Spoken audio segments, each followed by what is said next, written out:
स्वागत दोस्तों आपके अपने चैनल फ्यूचर पर। आज हम उत्तर प्रदेश सरकार द्वारा प्रस्तुत किए गए 2026-27 के बजट पर चर्चा करेंगे।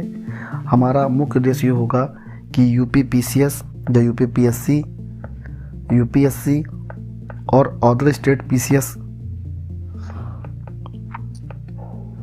और अनकम्पिटिटिव एग्ज़ाम्स के ध्यान में रखते हुए इसको बनाया जाए ताकि आपको इससे किसी भी भावी परीक्षा में अधिकतम लाभ हो।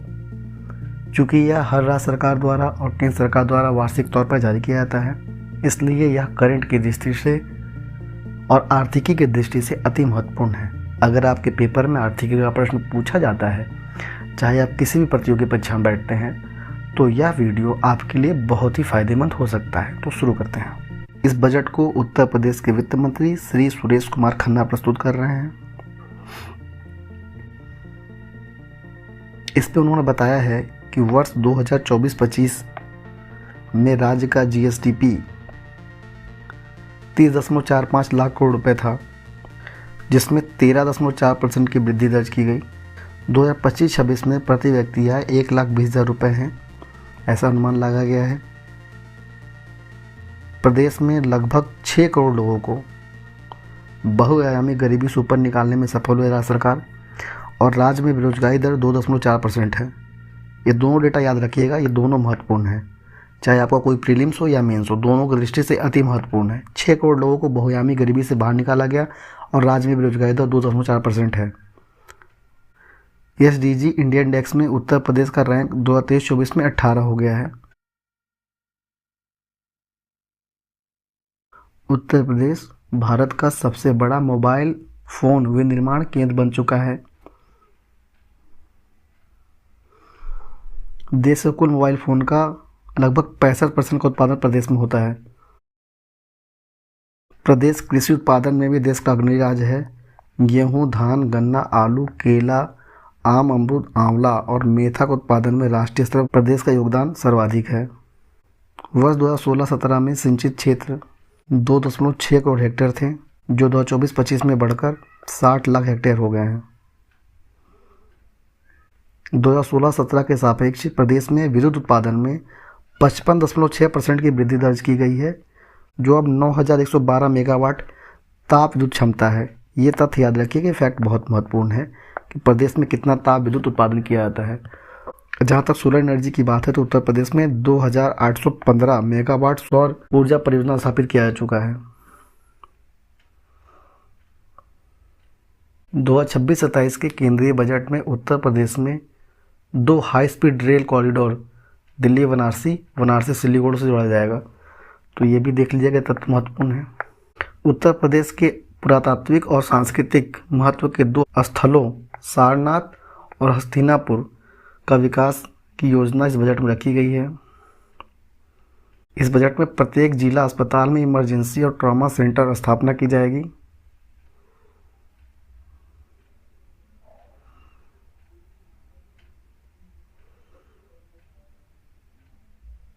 प्रधानमंत्री फसल बीमा योजना के तहत 2017-18 से लेकर 2024-25 तक कुल 62 लाख किसानों को 5,110 करोड़ रुपए का क्षतिपूर्ति का भुगतान किया गया। प्रधानमंत्री किसान सम्मान निधि योजना के तहत 3 करोड़ 12 लाख किसानों को धनराशि डीबीटी के माध्यम से स्थानांतरित किया गया। महिला सामर्थ्य योजना के अंतर्गत प्रदेश में 5 मिल्क प्रोड्यूसर कंपनियों का गठन किया जाएगा, जिनके सापेक्ष गोरखपुर, बरेली, रायबरेली में गठन प्रारंभ कर दिया गया है, जबकि प्रयागराज और लखनऊ में कंपनियों का गठन प्रस्तावित है। सेफ सिटी परियोजना के अंतर्गत महिला पुलिस बीट व्यापक city TV network anti Romeo squad की तैनाती सार्वजनिक स्थलों और कार्यस्थलों पर सुरक्षित की जाएगी। महिलाओं के लिए भी प्रदेश सरकार ने ठीक ठाक कार्य किया है। मुख्यमंत्री सुमंगला योजना के अंतर्गत जनवरी 2026 तक 26,81,000 बालिकाएं लाभान्वित हुई हैं। प्रदेश में अब तक 90,000 मंगल दलों को प्रोत्साहन स्वरूप खेल सामग्री उपलब्ध कराई गई है। ये मंगल दल शब्द याद रखिएगा कि ये खेल प्रोत्साहन संबंधित है।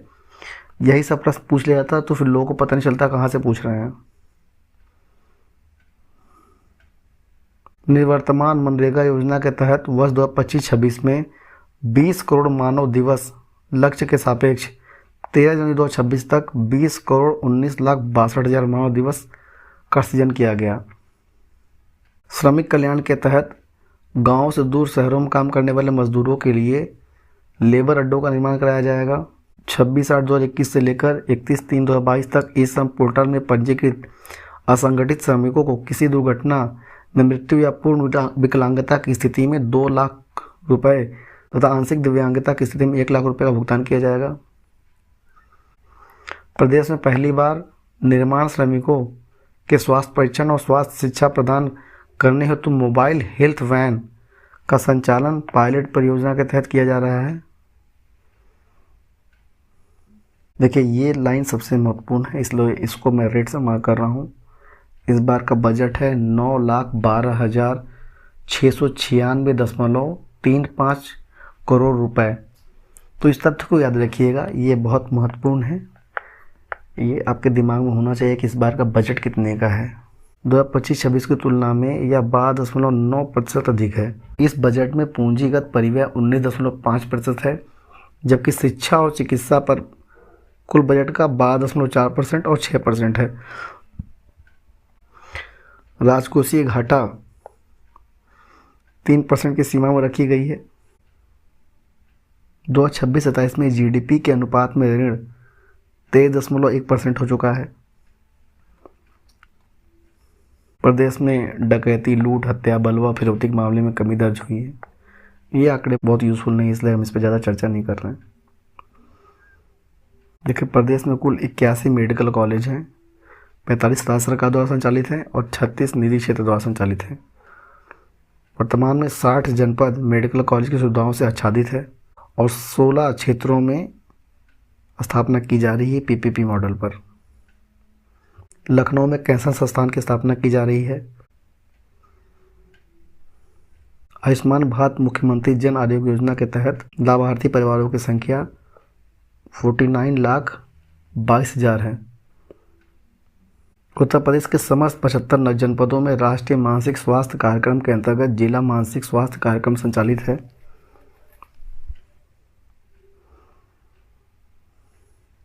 स्वामी विवेकानंद युवा सशक्तिकरण योजना के तहत टैबलेट और स्मार्टफोन का वितरण किया जा रहा है। ये योजना याद रखिएगा कि किस योजना के तहत टैबलेट और स्मार्टफोन का वितरण किया जा रहा है। याद रखिएगा कौन सी योजना है।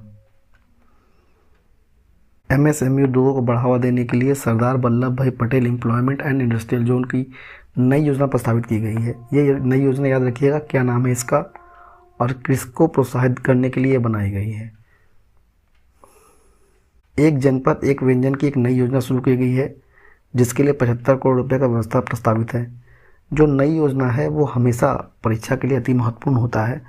तो जिन योजनाओं को या जो नई योजनाओं पर मैं चर्चा कर रहा हूँ या जिनका नाम लिया जा रहा है उनको अच्छे से याद कर लें, थोड़ा सा उसके बारे में रिसर्च भी कर लें, ताकि उससे संबंधित अगर कोई भी प्रश्न आए तो आप उसको हल कर सकें।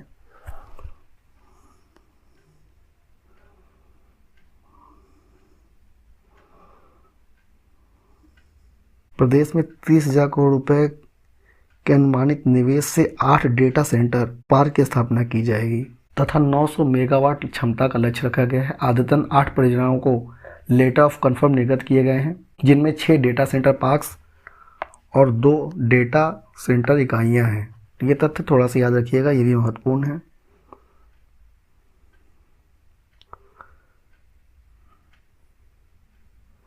प्रदेश में वर्ष 2025-26 में दिसंबर माह में औसत विद्युत आपूर्ति ग्रामीण क्षेत्र में 19 घंटे, तहसील मुख्यालय में 21 घंटे 49 मिनट और जनपद मुख्यालय में 24 घंटे रही है। एक बार देख लीजिएगा। उत्तर प्रदेश में सौर ऊर्जा नीति 2022, उत्तर प्रदेश राज्य ऊर्जा नीति 2022, उत्तर प्रदेश ग्रीन हाइड्रोजन नीति 2024 के अंतर्गत 5 वर्षों में 22,000 मेगावाट विद्युत उत्पादन का लक्ष्य रखा गया है। पीएम कुसुम सूर्य घर योजना प्रदेश में सघन रूप से संचालित है। ये सोलर एनर्जी से वाटर पंप है जो किसानों के लिए सिंचाई की सुविधा देता है। अयोध्या, मथुरा सहित 17 नगर निगमों को सोलर सिटी के रूप में विकसित किया जा रहा है। उत्तर प्रदेश ग्रीन हाइड्रोजन नीति 2024 के तहत प्रदेश में 2 सेंटर ऑफ एक्सीलेंस की स्थापना की स्वीकृति प्रदान की गई है। मुख्यमंत्री शहरी विस्तारीकरण या नए शहर प्रोत्साहन योजना के अंतर्गत मेरठ में 35 वर्ष, आगरा में 33 वर्ष, लखनऊ में 22 वर्ष बाद नई आवासीय योजना तथा बुलंदशहर में पहली बार औद्योगिक योजना लॉन्च की गई है। काशी विंध्य क्षेत्रीय विकास प्राधिकरण का गठन किया गया है, जिसके अंतर्गत जौनपुर, चंदौली, गाजीपुर, मिर्जापुर, भदोही, सोनभद्र का समेकित नियोजित विकास संभव होगा। प्रयागराज चित्रकूट क्षेत्रीय विकास प्राधिकरण का गठन भी प्रक्रियाधीन है। रीजनल रैपिड ट्रांजिट सिस्टम के अंतर्गत दिल्ली, गाजियाबाद, मेरठ नमो भारत ट्रेन का संचालन प्रारंभ हो चुका है। मेरठ, मथुरा, वृंदावन एवं कानपुर विकास प्राधिकरणों के अंतर्गत अवस्थापना सुविधाओं के विकास की नई योजना प्रस्तावित है। नई योजना सिटी इकोनॉमिक रीजन हेतु 100 करोड़ रुपए का व्यवस्था प्रस्तावित है। 2017 से पूर्व कुल 14 नगर निगम थे उत्तर प्रदेश में। 2017 के बाद 3 नए नगर निगम का गठन किया गया, यानी कुल मिलाकर नगर निगम हो गए हैं 17।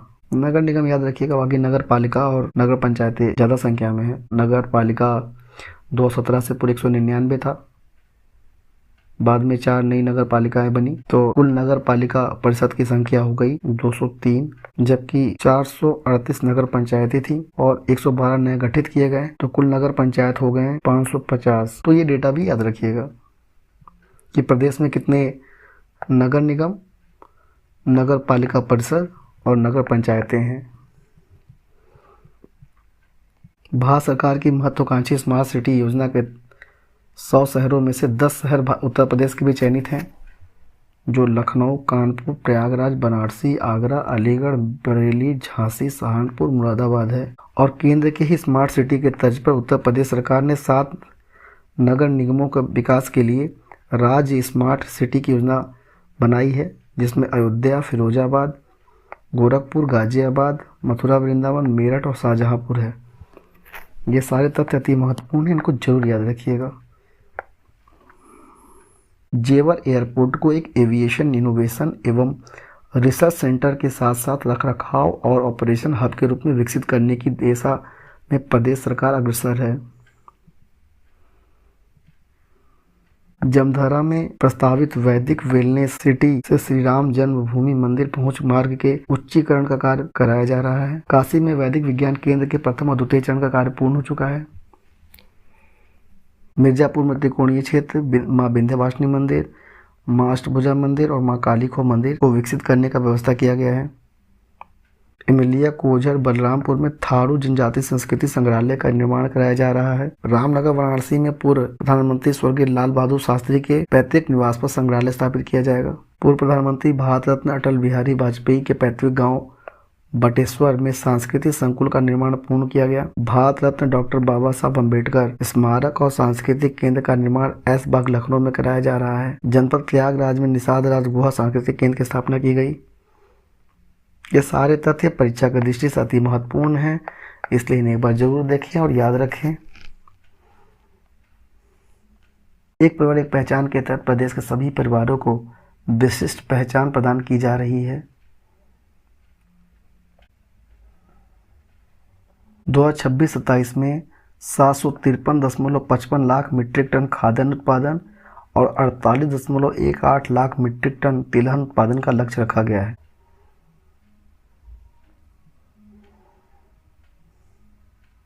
मथुरा में पूर्व में 30 लाख लीटर क्षमता की नवीन डेयरी परियोजना प्रस्तावित की गई थी, जिसे संशोधित करके 1 लाख लीटर प्रतिदिन क्षमता के नवीन डेयरी प्लांट की स्थापना का प्रस्ताव है। जनपद गोरखपुर में पूर्वांचल के प्रथम और प्रदेश के दूसरे सैनिक स्कूल की स्थापना का संचालन आरंभ हो गया है। विंध्याचल में मां विंध्यवासिनी विश्वविद्यालय मिर्जापुर की स्थापना की गई है, जबकि मुरादाबाद मंडल में गुरु जम्भेश्वर विश्वविद्यालय की स्थापना की गई। देवी पाटन मंडल में मां पाटेश्वरी विश्वविद्यालय का स्थापना किया गया बलरामपुर, जो कि बलरामपुर में स्थित है। स्वामी सुखदेवानंद विश्वविद्यालय शाहजहांपुर की स्थापना की गई है। काशी नरेश विश्वविद्यालय भदोही की स्थापना प्रस्तावित है। वाणिज्यिक शिक्षा में 88% की वृद्धि प्रस्तावित की गई है। मेरठ में मेजर ध्यानचंद राज्य खेल विश्वविद्यालय का निर्माण कराया जा रहा है। खेलो इंडिया योजना अंतर्गत बनारसी में सिगरा स्टेडियम का व्यापक विकास, जौनपुर में बहुउद्देशीय क्रीड़ा हॉल का निर्माण तथा जैतपुर रायबरेली में बहुउद्देशीय क्रीड़ा हॉल का निर्माण कराया जा रहा है। गोरखपुर में ईपीसी मॉड पर अंतर्राष्ट्रीय क्रिकेट स्टेडियम का निर्माण स्वीकृत किया गया है। देश में सर्वाधिक जैविक दवाओं के बावजूद उत्तर प्रदेश वनावरण और विच्छादन में वृद्धि के मामले में पूरे देश में द्वितीय स्थान पर है। ये याद रखिएगा, ये तथ्य महत्वपूर्ण है। लखनऊ स्थित कुकरेल वन क्षेत्र में नाइट सफारी पार्क की स्थापना प्रस्तावित है। इसके अलावा रानीपुर बांध फाउंडेशन चित्रकूट में कॉर्पस फंड के गठन हेतु 50 करोड़ रुपए का व्यवस्था प्रस्तावित की गई है। मुख्यमंत्री कन्या सुमंगल योजना के अंतर्गत 400 करोड़ रुपए की व्यवस्था की गई है। प्रधानमंत्री जनजातीय आदिवासी न्याय महाअभियान पीएम जनमन के अंतर्गत विशेष रूप से कमजोर जनजातीय समूहों का विकास किया जा रहा है। धरती आबा जनजातीय ग्राम उत्कर्ष परियोजना का शुभारंभ माननीय प्रधानमंत्री जी द्वारा 2 अक्टूबर 2024 को किया गया है।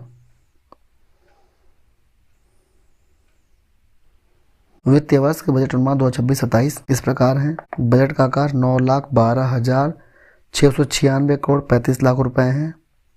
बजट में 45,565 करोड़ 33 लाख रुपए की नई योजनाएं सम्मिलित की गई हैं। कुल प्राप्तियां 8,48,233 करोड़ 18 लाख रुपए अनुमानित हैं। इसमें राजस्व प्राप्तियां 7,28,928 करोड़ 12 लाख रुपए हैं, जबकि 1,19,305 करोड़ 6 लाख पूंजीगत प्राप्तियां हैं। राजस्व प्राप्तियों में कर राजस्व का अंश 6,03,441 करोड़ 76 लाख रुपए हैं। अगर व्यय की बात करें तो कुल 9,12,696 करोड़ 35 लाख रुपए हैं, जिसमें 6,64,470 करोड़ 55 लाख रुपए राजस्व लेखा पर व्यय हैं, जबकि 2,48,225 करोड़ 81 लाख रुपया पूंजी लेखा पर व्यय हैं। समस्त लेन देन पर शुद्ध परिणाम 54,963 करोड़ 70 लाख रुपए ऋणात्मक अनुमानित हैं। राजस्व बजट 64,457 करोड़ 57 लाख रुपए अनुमानित हैं। राजकोषीय घाटा 1,18,480 करोड़ 59 लाख रुपए अनुमानित हैं, जो वर्ष के सकल घरेलू उत्पाद का 2.98% है। ये डेटा बिल्कुल याद रखिएगा, बहुत महत्वपूर्ण है। 2.98%। इस पूरे वीडियो को कोशिश करें कि 2 से 3 बार देखें और अपने सारे दोस्तों को शेयर करें। तो आज के लिए बस इतना ही। वीडियो को लाइक करें, ज़्यादा से ज़्यादा शेयर करें